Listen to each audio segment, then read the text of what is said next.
السلام علیکم ورحمۃ اللہ وبرکاتہ۔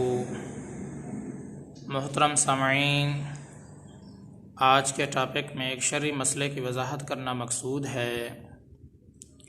وہ شرعی مسئلہ یہ ہے کہ جمعے کے خطبے کے دوران مقتدی حضرات کیسے بیٹھیں، کیا طریقہ اختیار کریں۔ تو یاد رکھنا چاہیے، جمعے کے خطبے کے دوران مقتدی حضرات کسی ایک حالت میں بیٹھنے کے پابند نہیں ہیں۔ پسندیدہ اور بہتر عمل یہ ہے کہ نماز کے جیسے تشہد میں انسان بیٹھتا ہے نماز کے دوران، اگر خطبے کے دوران بھی ویسے ہی تشہد کی حالت میں بیٹھے تو یہ ایک پسندیدہ اور بہتر عمل ہے، بہتر طریقہ ہے۔ لیکن اگر کسی آدمی کو کوئی عذر ہے یا اپنی سہولت کے پیش نظر کوئی اور حیت اختیار کرتا ہے، کوئی اور طریقہ اختیار کرتا ہے، تو اس کی بھی اس کو اجازت ہے، اس کی گنجائش ہے۔ وہ کسی ایک حالت پر بیٹھنے کا کوئی پابند نہیں ہے، جیسے اس کی طبیعت برداشت کرے، جس حالت پر بھی ویسے ہی اس کو بیٹھنے کی پوری گنجائش ہے۔ نہ تو اس میں اس کو کوئی گناہ ہے اور نہ ہی کوئی یہ اس کا مکروہ عمل ہے۔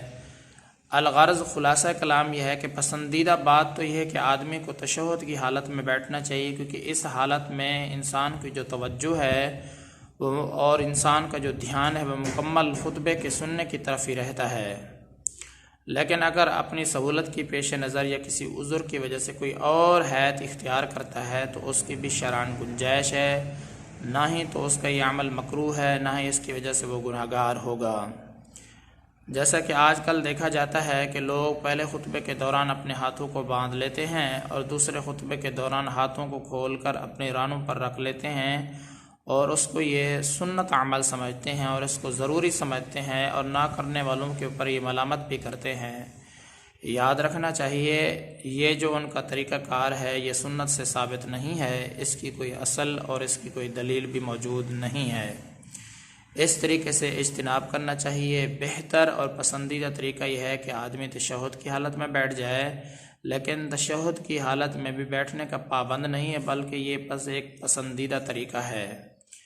اگر اپنی سہولت کے پیش نظر یا کسی بھی عذر کی وجہ سے کوئی اور حیت اختیار کرتا ہے تو اس میں بھی اس کو بیٹھنے کی پوری گنجائش ہے، نہ تو اس میں کوئی گناہ ہے اور نہ ہی اس کا یہ عمل مکروہ ہے، بشرطے کہ انسان کو اتنا دھیان رکھنا چاہیے جون سی بھی کیفیت کو اختیار کرے، جون سی بھی حالت کو اور جون سی بھی حیت کو اختیار کرے، خطبے کو ادب سے سنے، دھیان سے سنے، توجہ لگا کر سنے۔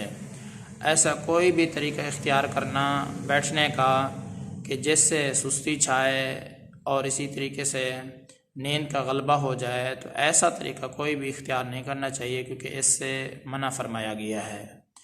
محترم سامعین، خلاصہ کلام یہ ہے اس مسئلے کا، پسندیدہ بات تو یہی ہے، بہتر طریقہ تو یہی ہے کہ تشہد کی حالت میں بیٹھے۔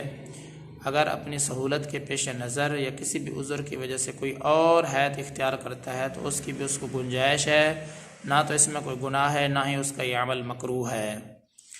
اور اسی طریقے سے ایسا کوئی بھی طریقہ اختیار نہیں کرنا چاہیے انسان کو کہ جس سے انسان کے اوپر سستی کا غلبہ ہو یا نیند کا غلبہ ہو۔